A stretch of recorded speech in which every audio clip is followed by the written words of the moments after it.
সরকারের সঙ্গে দীর্ঘ আলোচনার পর এবং সহিংসতা এড়াতে অবশেষে ২৬ দিন পর অনশন ভাঙলেন ভারতের সমাজকর্মী সোনাম ওয়াংচুক। এনডিটিভি জানিয়েছে, সরকারের পক্ষ থেকে যন্তর মন্তরে বিক্ষোভকারীদের বিরুদ্ধে কোনো আইনি ব্যবস্থা নেওয়া হবে না এমন আশ্বাস পেয়ে সোনাম ওয়াংচুক হাসপাতালে তার অনশন শেষ করেছেন।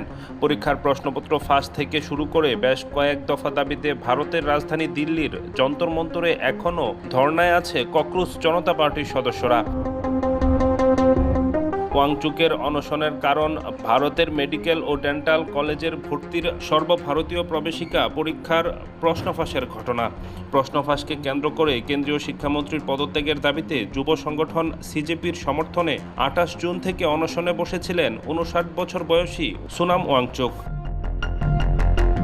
টানা অনশনের ফলে এর মধ্যে তার শারীরিক অবস্থার অবনতি হয়। অনশনে ২১ দিনের মাথায় তাকে হাসপাতালে ভর্তি করে কর্তৃপক্ষ।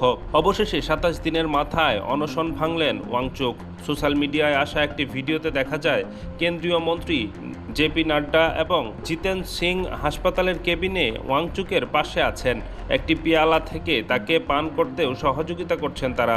সেখানে এই সমাজকর্মীর স্ত্রী গীতাঞ্জলি আংমোকেও দেখা গেছে। অনশন প্রত্যাহারের পর ওয়াংচুককে উত্তরীয় পরিয়ে সম্মান জানিয়েছেন কয়েকজন।